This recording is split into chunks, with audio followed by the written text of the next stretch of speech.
pick, and these picks and bans get into the second game here. Mousesports still on that blue side, or Team Dignitas still on the red. And Shen Gangplank will be similar to the first game, banned out by Mouse, and Elise and Evelyn will be the next two bans, followed by Sivir. That's the change. I like the change up with the Sivir here. This will, however, put high priority on Corki, so expect that first rotation coming out from Team Dignitas. That's been one of the picks that Kobe has played a lot alongside. Very fast end to the first picks and last bans. Rek'Sai once again for Dan. I like it. It's worked well for Mouse. And, you know, in general, Mouse's composition wasn't what was wrong. It was the fact that they did not ward their flanks. If they fix that, it should be fine. Well, the answer desk were also talking about how predictable the picks were out from both of these two teams. First pick, Rek'Sai once again from Dan. Kind of obvious. And then on the opposing side, we see the Corki. Kobe plays a bunch of it. And the Victor this time from Sencooks. So looking for the counter pick elsewhere. Yeah, I really like this. This now sets Team Dignitas up to look for the top lane matchup to be the one that is counter picked. But honestly, taking this away from Sayo is such a big factor when you look at what Mouse were doing in the last game. The cleanse Victor was too difficult for Team Dignitas to deal with. We know Sencooks plays Victor. He's well known for his Victor skills from even Spring Split and into Summer. So a good pickup here to take it away from Sayo. This is now going to put a lot of pressure on Mouse to see what they're going to go with.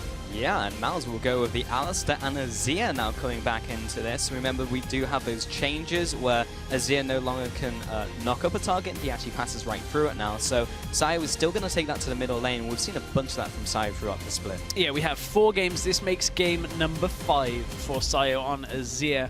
It is going to give him disengage potential, a little bit more difficult to use Azir offensively. So I'm interested to see how that is going to play out and what Team Dignitas are going to do to try and combat that. And the combat will be Braum and Gragas again onto Obvious.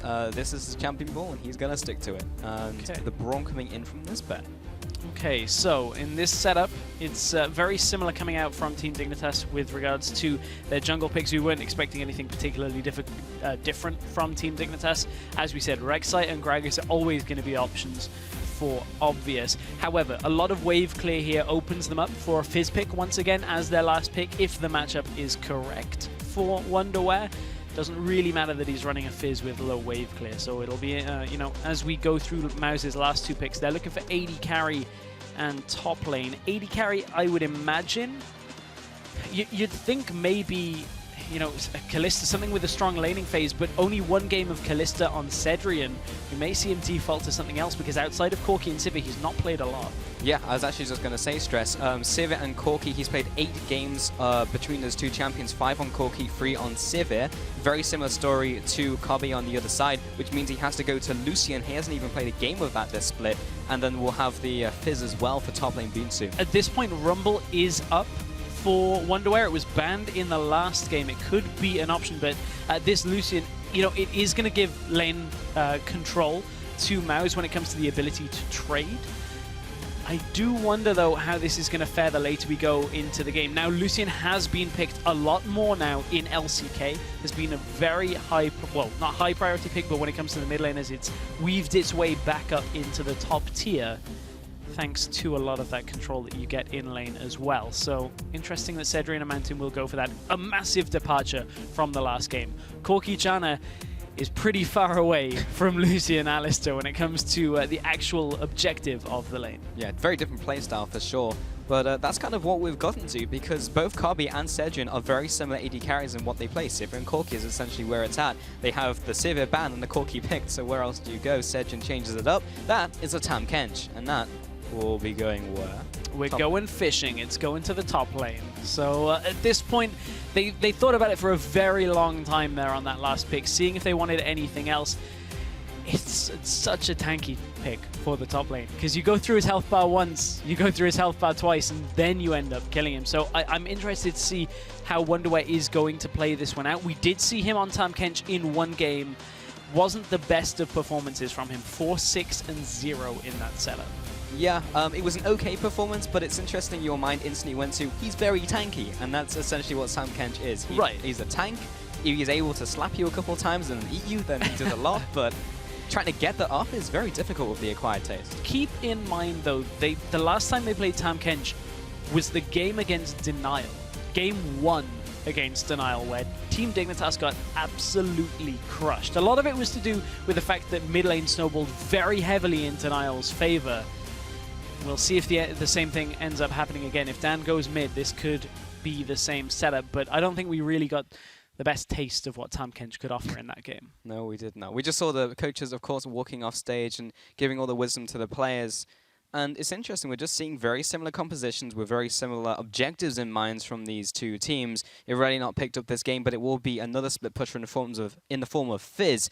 But we're about to get into this game. So once again, remember to send us your thoughts on Twitter. Tweet at Mousesports using those hashtags, of course. We're about to get into this game between Team Dignitas and Mousesports, the second of this best of 5. We'll see if Mouse can even up this series. So hashtag MOU win, hashtag DEU win on the other side of the Rift. And you know, Mouse, they've gone for the basic same setup that they went for in Game 1, but with some very different champions. You've got Split Pusher in Fizz, Split Pusher in Rek'Sai. That has remained the same. However, mid lane disengage coming from Azir, and you've got the Alistar in there to prevent engages. So it's basically round 2 for Mouse. See if this one works out better for them. Team Dignitas, on the other hand, have stolen away the champions that Mouse are playing in the last game. Yeah, well, what's for certain, Wonderware, if he does stay up in that 1-on-1 against Beansu. Beansu, once Tam has a couple items, good luck chunking through that health bar. It's going to take a very long time. Senkook's denied the Victor over from Sayo. He defaults back to the Azir. Same sort of goals in mind, blow up a target, a little bit safer, a little bit less damage in the middle lane. The interesting thing was, to follow up on what the analyst desk was saying, was that Dan, because he was taking so much of the farm in the mid to late game, by going for that split pushing, and it was denying some of the farm from Sejun. Yeah.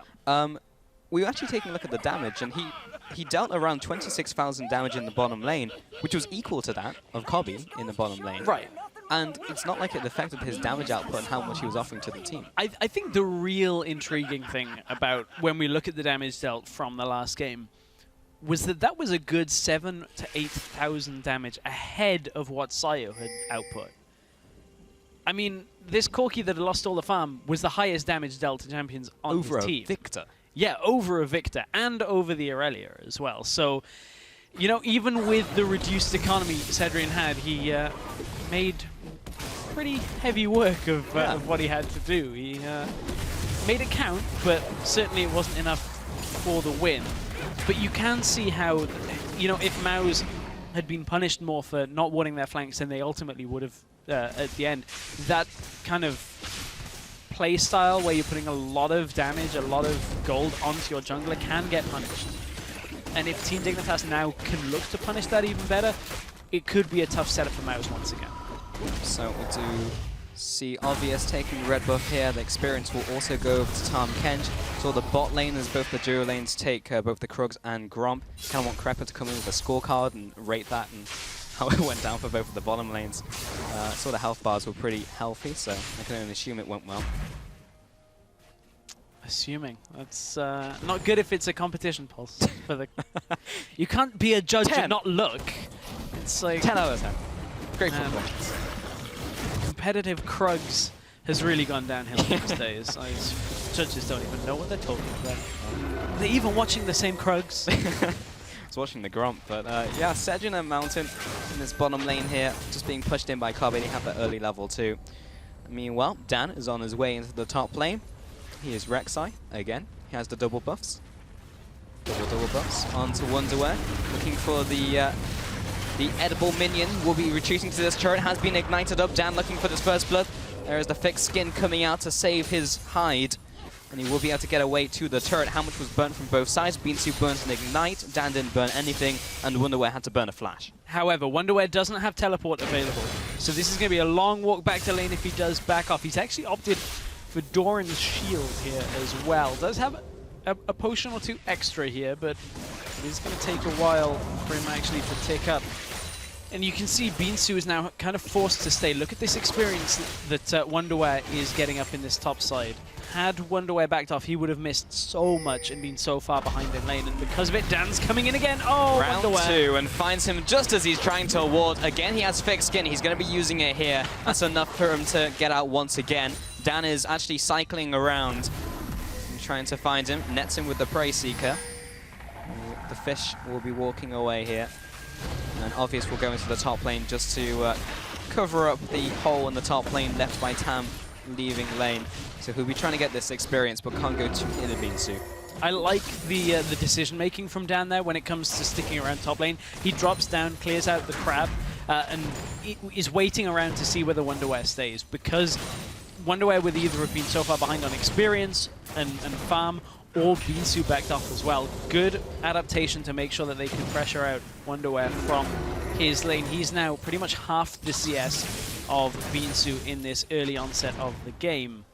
Down in the bottom lane, however, the advantage is about a wave of minions over to Kobbe and Nisbeth in favor of them. And, you know, you'd expect a Lucian to have a lot of control in this early game, but Nisbeth is causing a lot of problems for Cedrian down here as well. It's kind of difficult for Cedrian to step forward to get some CS because he gets hit by a phosphorus bomb, and then Nisbeth is always there, just kind of looming with that Winter Spike. Well, like you were saying in game 1, Stress, Kobbe and Nisbeth usually do get their advantage in lane when left into that 2v2, and that's exactly what's happening in this one. 8 CS advantage so far. Haven't touched too much on the middle lane with Sayo and Cedrian apart from when we first saw them, but the slight advantage is actually going over to Sayo at the moment, as he's going to go ahead and recall on the Emperor of the Sands. Actually, no, he's actually going to stick around. Yeah, for Sayo and Senkux, it's going to be a bit of a later game when it comes to where their impact is going to come from. Going to wait for that needlessly large rod item to come out from Senkux, the Rabadons. Typically, on the side of Sayo, you know, it's a waiting game as well. He's going to need a couple of items under his belt to be able to really output all that much damage. So, it's a farm lane for now. Control mages. Fun. Yeah, but they do have a lot of damage, so if Ovi is able to get in there, Dan's able to get in there, just lands one piece of CC, there is a lot of damage that's going to come down on top of the head of either Sayo or Senkux. And Dan was looking for it, but he's going to have to camp there for a very long time if he wants it to happen. 6 minutes 30 into this game, Dan has put up a decent amount of pressure, looking for a very similar build. Most likely go for that Silver Hook once again into the infamous Black Cleaver. That was the ultimate being used there by Senkux. I'm not sure if that was using Sayo, I didn't quite catch it, or just the minion wave. It looked like it was the minion wave. Senkux didn't burn either of his summoners. Interestingly enough, he's actually running Ghost, and a lot of it is to do with because the cleanse that wouldn't exactly help him all that much here in this setup. When you look at the actual type of crowd control that's coming out of Mouse, a lot of it is knockups, so very difficult to do anything against that with just that cleanse. So is opting for slightly more utility-based when it comes to getting in and out of engages, but that's an early dragon going down to Mouse, once again securing, I say once again, for the first time this series, securing their first dragon of the game. Yeah. A return to form, perhaps. That'll be the first dragon going over.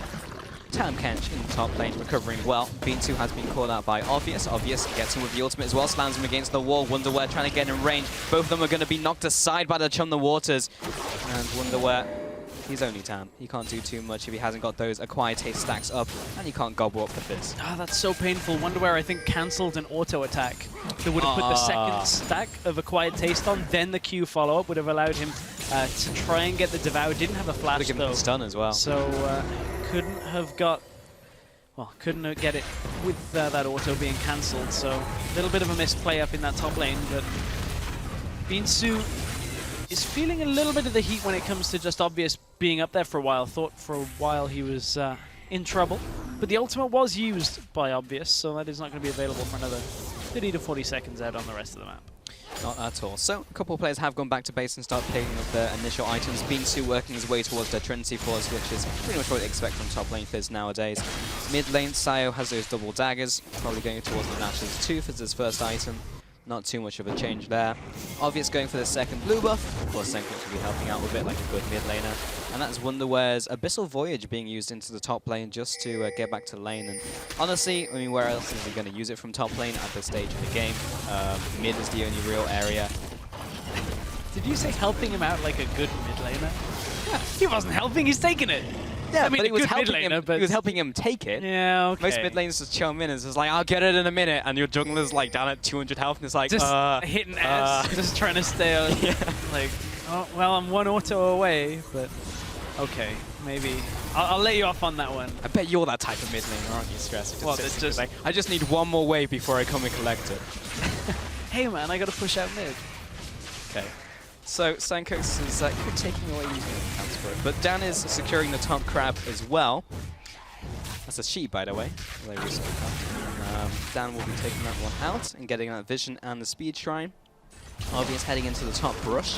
That's Chum the Waters landing onto Tam Kench, but he's going to turn around, land the first of stacks onto Dan. He's dropping very low, and will get the regurgitate for the kill. Absolutely repulsive. Oh, that is not tasty fish. That's poison fish up in that top lane for Wonderwear. Just nomming down the queen of the Zersai for that first kill. I guess that's the danger, is if you go in, end up getting hit by that first tongue lash, 2 autos are going to follow on a Devour. It's a lot easier to use that defensively than it is offensively in that kind of situation. So, real interesting one that they go headlong into that. And of course, Obvious being there for the counter was a big, big factor.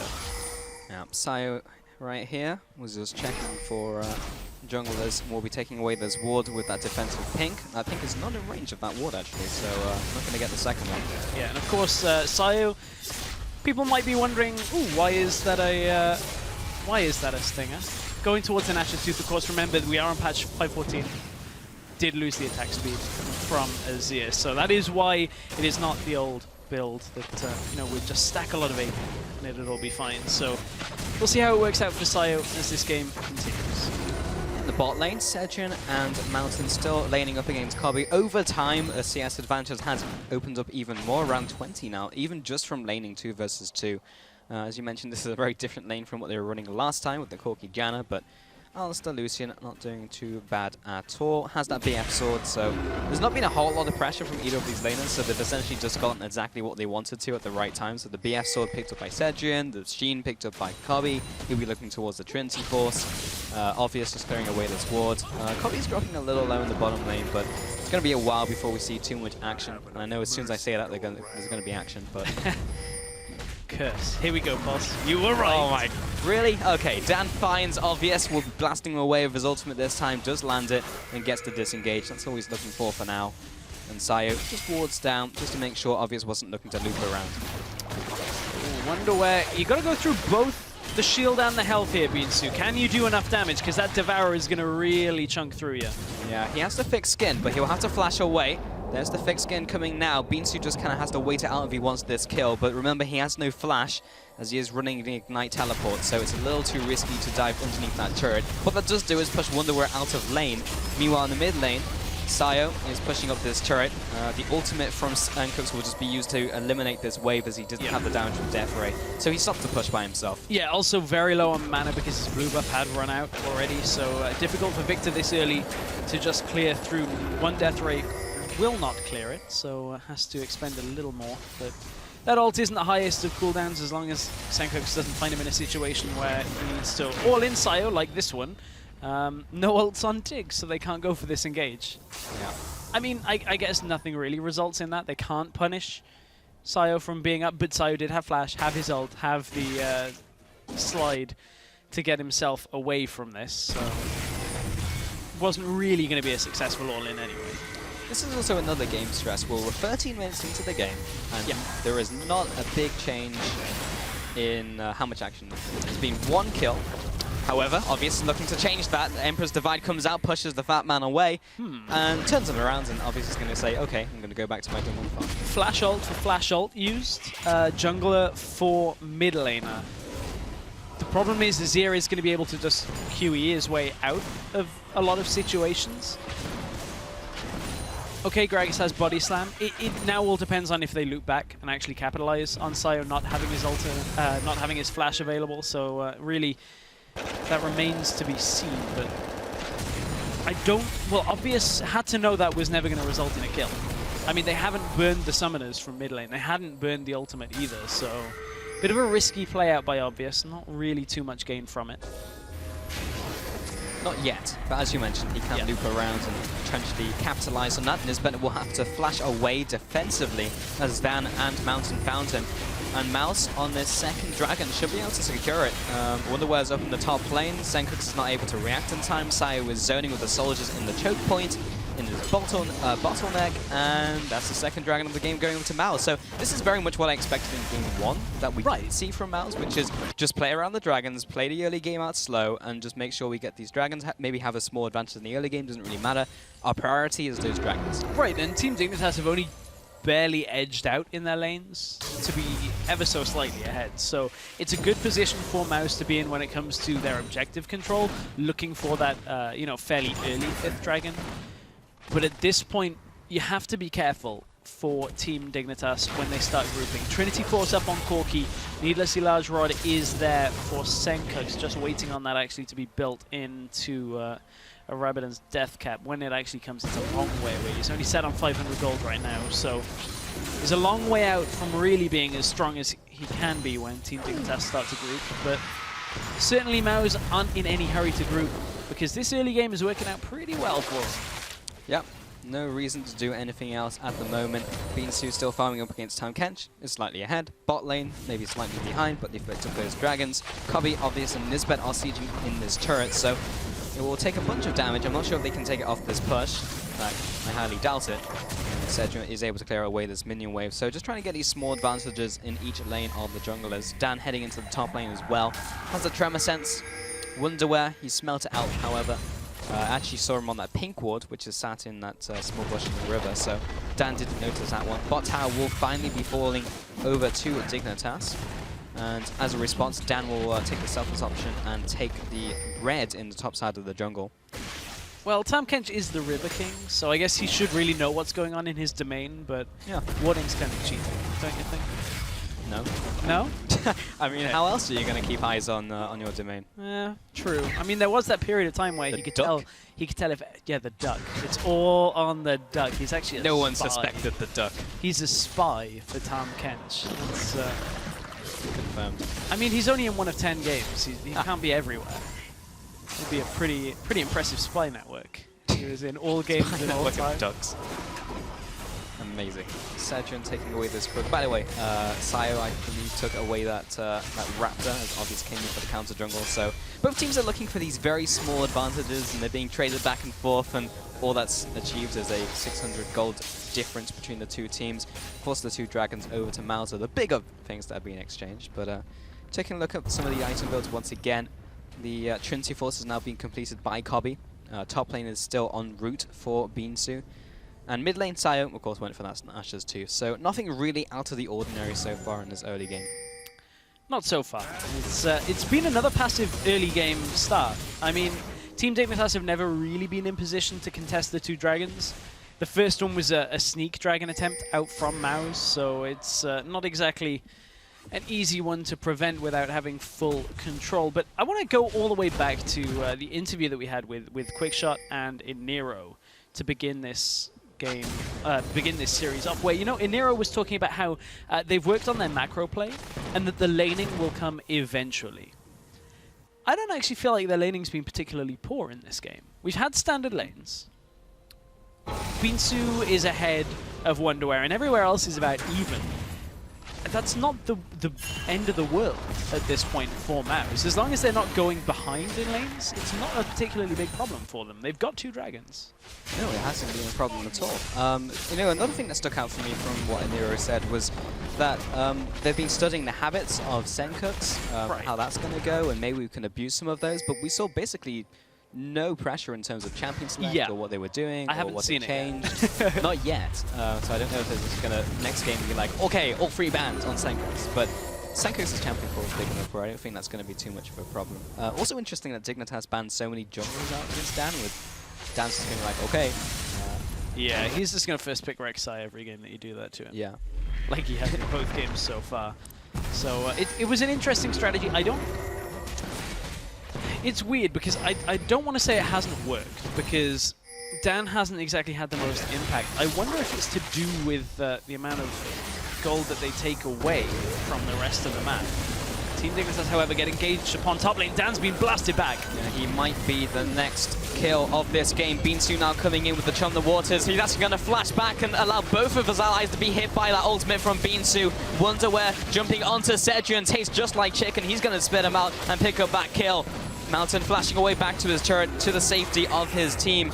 He may want to run a little bit further though, because that's the Abyssal Voyage. Who's he taking with him? It's going to be Kobe. Jumping now onto Beansu. He'll be jumping away from his teammate. The combo comes down onto Obvious from Mountain, and Mountain is trying to get away, but Tam Kench wants to eat him. Delicious beef.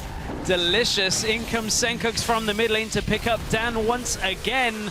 And that is a massive team fight going over to Team Dignitas. One of really the first times I've seen the Abyssal Voyage used to actually carry somebody into a fight, or at least continue it. Nice play out by Wonderwear, basically saying to Mouse, I know you're trying to get back to your base. We're going to cut you off. You're low enough for the two of us to actually deal with this.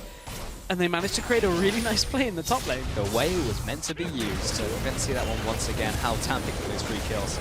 Yeah, Dan just getting blasted back. Bromalt does not quite connect parallel with the wall here. And you can see Nisbet drops incredibly low. I feel like he actually dies from this one, as Beansu did manage to get him with the passive.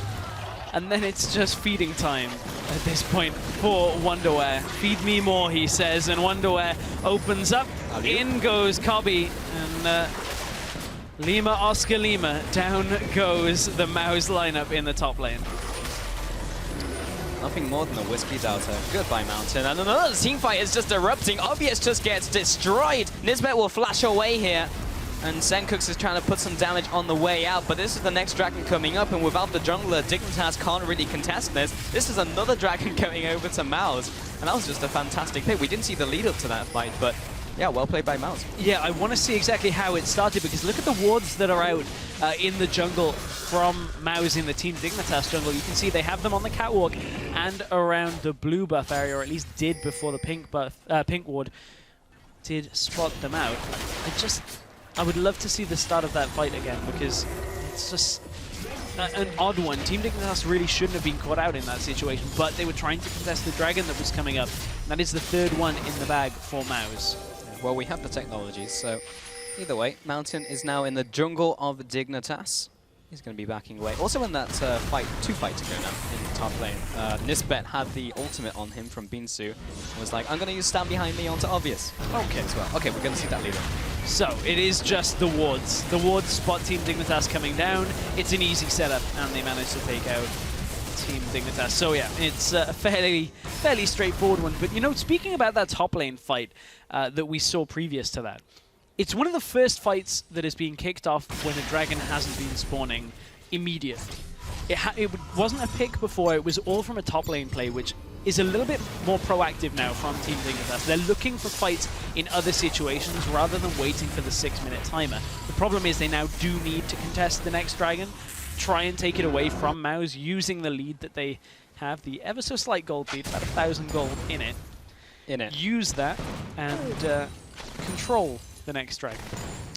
Control is the name of the game. We have 2 control mages in the mid lane, so we'll see how that one works out. Kobe has picked up his Trinity Force.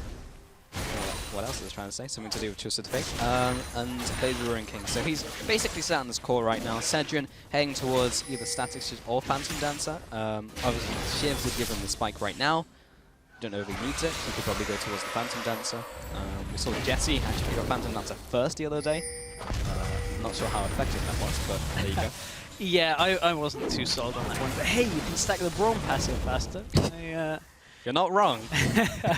But it doesn't feel like I'm right either. That's the like saddening thing like, about I don't disagree. Yeah, I don't disagree with you, Pulse. It's a phrase that gets thrown around in our office a lot. That's how you know the other person is just like, you're wrong, but I can't prove you wrong yet. The case in Wonderwear right now is really under the heat, but you can see as the grey health starts to dip, gets the 20% back. Is pretty good deal. Yeah, it's pretty nice. Buy one, get 20% back.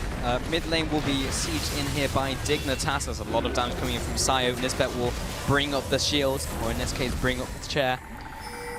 We'll be backing away here in the bottom lane. Beansu will take that turret by himself in the split push. Very similar style to what we saw from last game from Mouse in terms of how they've been using their tools, which is split push. Mid lane, the Sun disc. What? The fun disc. The fun disc. Oh, yeah. They have the disco ball coming in from Senkox. The fun disc is coming in from Sayo. The party is erupting in mid lane.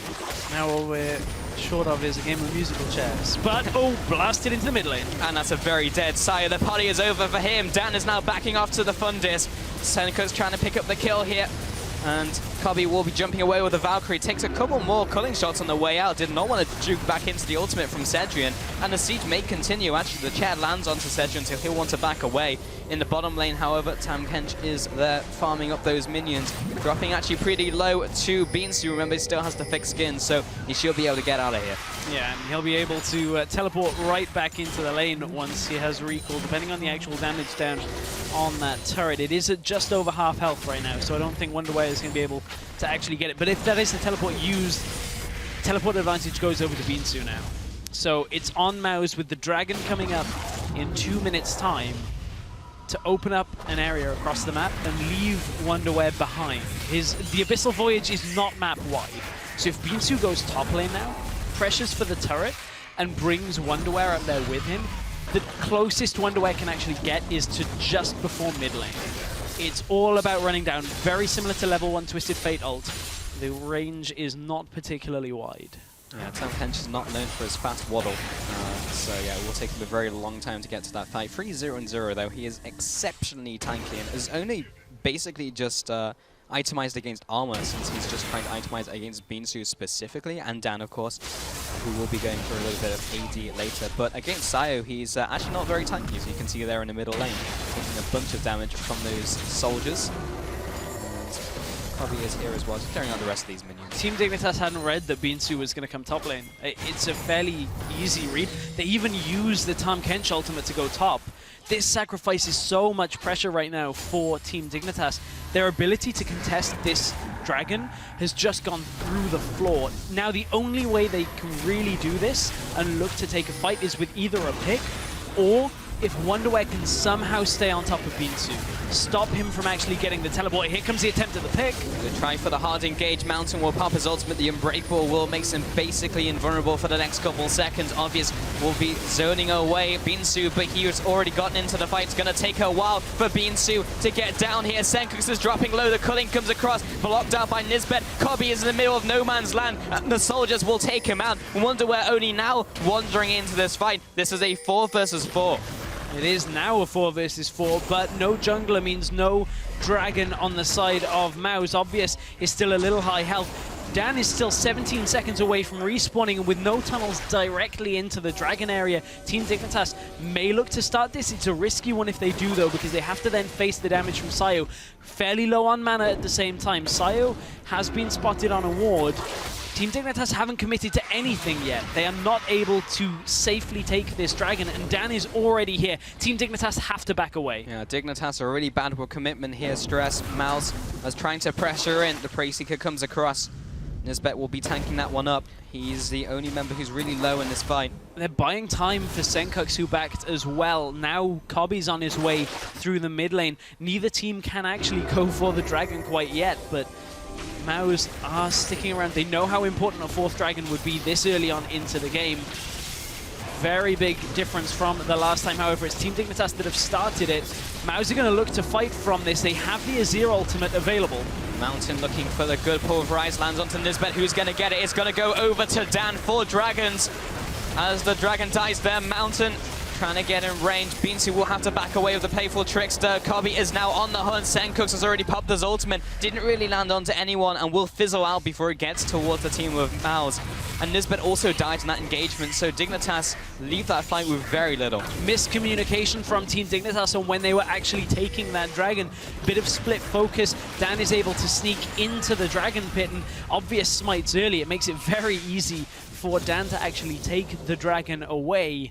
And man, that puts now a massive fighting point for Team Dignitas in 5.5 minutes time. If they don't get the next dragon, Mouse are basically going to take every team fight from here till the rest of this game. They don't have, well, they don't have a lead at all right now. It is even between the two teams, but 4 dragons is the massive difference maker.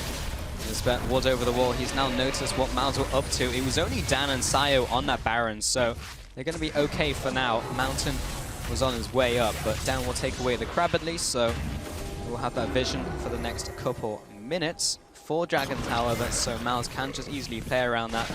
The onus is on Dignitas to make something happen. The mid turret is a good start. It's very easy to take that out.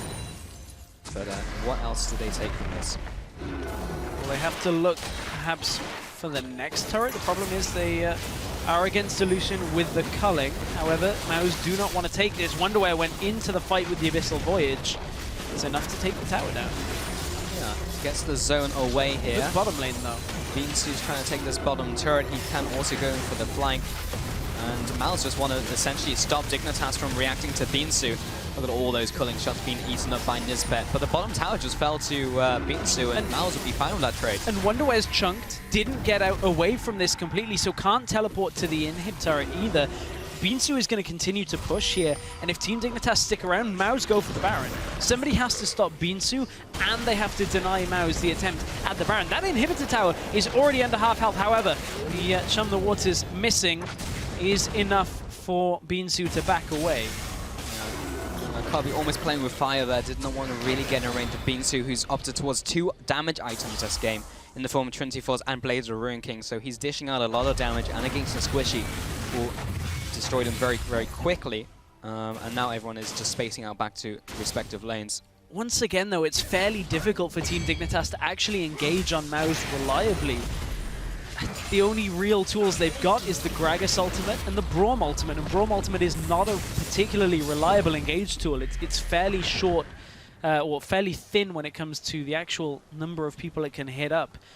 You have to be misplaying a little bit to get hit by multiple people with one of those. It's much better used as a defensive tool when people are coming towards you to engage. Same with the Gragas ultimate if you can't reliably blast somebody back into the team, but Mouse on the other hand have the disengage. They have the Azir ultimate, they've got an Alistar. I don't know how Team Dignitas create picks for themselves for the rest of this game. They have to rely on Mouse being sloppy with their warding once again. We may see a repeat of the last game, but the Dragons are now in favor of Mouse, and that is going to be even more difficult for Team Dignitas to come back from. I mean, there's a peppering of wards all over the map from both teams, and a lot of pink wards in from Mouse. I don't feel they'll make the same mistake twice. It's happened once. It was very obvious what led down to the downfall of their game last time with that unwarded flank.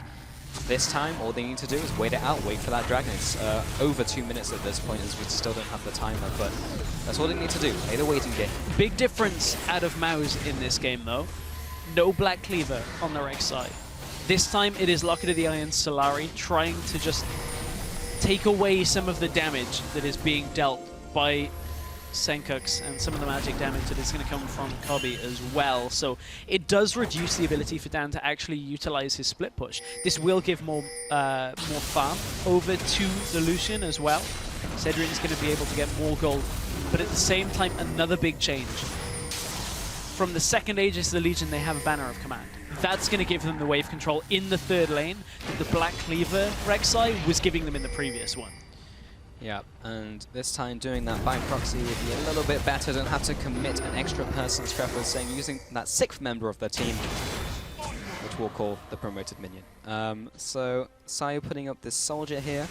We're getting a little bit of vision of where Obvious is walking, but with Dragon in 1 minute, the goal for both teams is securing as much vision around this area as possible. Dan, despite the fact he doesn't have a Black Cleaver, is looking for the split push in the top lane. He does have his Void Rush, he does have a tunnel set up down there somewhere, I'd have to assume so, otherwise this wouldn't make sense. Beansu does have his teleport as well, so he'll be sat in the bottom lane.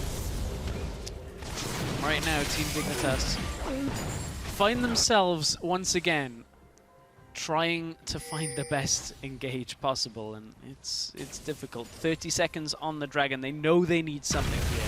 Dan is split pushing. This time, as we highlighted, it perhaps isn't the most necessary. Also, just for curiosity's sake, Mountain hasn't yet empowered a minion with that Banner of Command. And Mountain has now been caught. 3-man knockup. 3-man knockup and the follow-up of his team as well, but there's the Abyssal Voyage. Tam is going to join his team. is in that gravity field. Cobby has been hit up with the Fizz ultimate, and now the Fizz is trying to get away from the fight. Wonderware's tanking up the front line. Sayo putting the damage down onto that armor-heavy Wonderware. Turns around, tries to get the Nom down onto Sedge, and he finds him. Sedge will have to flash away. Nisbet's dropping low, blocks up the culling shots. He gets taken down. Dan now trying to get out of this fight. Senku has been blown up by Sayo in the background, and now Beansu is able to get onto that back line. Cobby jumps over the wall. Obviously will have to flash as well. Beansu trying to get this kill down. Meanwhile, Sayo is being eaten alive literally by Wonderware, who has to pop that thick skin. But what's Tam gonna do 1 versus 5? Not very much. There's the shutdown from Dan, and this is gonna be an easy aspect coming in at 35 minutes into this game from Mouse. A much cleaner fight with a much cleaner game for Mouse at this point. Aspect of the Dragon goes over to the team that we had talked about so much about their Dragon control. This time, Team Dignitas, Senkai just gets blown up very early on, couldn't get away even with Ghost and Flash available, and it results in Mouse taking the team fight. Let's take another look at the onset from this one, because Mouse, great knockup onto both the damage threats and Nisbeth at the same time. And Nisbeth mitigates so much damage in this fight with his shields, but from it, there's no real control over the rest of the fight. Wonderware is very tanky again, and against this Azir, so much damage is just being constantly output in this team fight. The Team Dignitas can't stand in front of this. Everybody is so tanky. Senku's isn't. No, Senku's isn't. Senku's, after getting hit by an Azir ultimate, is the opposite of tanky. He is dead. Not quite enough damage from Wonderware either, but certainly stuck around long enough to make a nuisance of himself. Couldn't go full Kirby in that one. Managed to eat his target, but didn't quite have enough damage. Mouse now with Aspect and Baron. This is going to be very difficult to fight for the next couple of minutes, and by difficult I mean next to impossible. There's the Baron up minion as well, with the Banner of Command. Nisbeth gets slowed heavily by that Rylai's Azir. That's disgusting. Trying to get away from that is not fun. There goes the fun disc. The fun disc. Where's the disco ball? Mal's bringing the party to you. At this point, I don't even think good old 70s disco is going to save Team Dignitas at this point. Nothing like a Void Staff completed on to Senku. He's opting for the Lich Bane instead, and doesn't have Magic Pen boots either. So difficult for him to chunk through this Locket setup from Mouse. Team Dignitas is stuck in front of their tower. They can't get to that Baroned up minion, the promoted minion, that is just absolutely destroying at the shield. Playing goalkeeper, but I mean, it's not quite. He didn't defend the goal post strong enough. It's a little bit different from football. You don't, you don't have aim like for the multiple balls in play at this point, just aiming at the post. But Mouse are in such a demanding, commanding position right now, and they're demanding the objectives from Team Dignitas. A demanding position. I demand you give me your inhibitor, which is what Mouse just said, and took it very easily. They still have Aspect. The Fun Disc is dead, unfortunately, but Sayo was waiting in the jungle of Dignitas, looking for a potential pick. I'm pretty sure he just walked over a ward though. He did, twice. Okay, good. 3 times. Well, good, I guess, for my sanity's sake, to double check. Also good for Dignitas, who are still keeping up vision in their own jungle, despite being so far behind, as they kind of got that down as they were retreating. So they still have some bead on Mouse, but it doesn't really matter if they can see them or not. Mouse is going to take the tower regardless. Those minions are doing so much work against the tower. There comes another promoted minion. And, I mean, what can Dig do? They can't clear it. No, they can't step forward for this. Because the problem that Team Dignitas are having right now is the same problem of what happened when Mouse lost the game before. That's a whiff ult. That's not gonna fix the game for you. However, Tamkench is in from behind. Good dodge from Beansu. Tamkench comes into the fight, but again, Senku's not in the right position. He'll be taken out. Both mid laners actually being exchanged here, but Nisbet and Wonderware are 2 tanks who essentially have no damage, and Mouse are just gonna sweep up this fight. Wonderware is gonna last for a very long time, but that's all he really does. He's going to still put the damage onto Cedrin, but Cedrin can just kite for days. There's going to be the ace. A 5-for-1. They take this turret, and with the death timers, yeah, they just go mid here. They've got the wave pushing through mid lane with the super minions here. Mouse, they're looking to even up this series after a great team fight in the top lane. Well, this series worked out very well for them, or at least this game did. 5 Dragons in a row. They take the Dragons, they take the Baron, and they will take the game. Mouse will be taking game 2 in this best of 5 up against Team Dignitas EU to even up this series to 1-1. Game on, say Mouse at this point. They say to Team Dignitas, if you want to make your way into the LCS, we are not going to get swept aside. This one isn't going to be an easy series for either team, but certainly Mouse coming back with a little bit more bite than they had in game 1. It was a long one in game 1. Looks like Mouse were able to steady themselves a little bit better than Team Dignitas, refocus their game plan, get the early Dragons once again, and don't let Team Dignitas back into this game. Well, the objectives were very clear in this game from Mouse. It was prioritize the Dragons, get that first Dragon, and then from there on out, just make sure we have the vision, make sure we can fight over it, win that fight, get a pick, take the Dragon, and that literally happened 5 times in a row, and then we had aspects, and then the game ended. So, yeah. Dignitas, what do they need to do there? I mean, they needed to not get caught and not be outplayed at those crucial points in the game every single time the Dragon came up. But it was just so well played by Mouse. It was a simple strategy, and it was well executed. Yeah, it was, which was exactly what the analyst desk talked about from Mouse and how they got themselves to this point. They finally got back on that horse of the simple strategy. On the side of Team Dignitas, they got to contest that the second Dragon. They couldn't get the first one, it was a sneaky one, but they needed to contest in the early game that little bit more and try to get themselves some more beneficial fights, because it became very difficult against Mouse with all of the disengage that they had. Yeah, yes, indeed. So we're going to send it over to the analyst desk for a look at how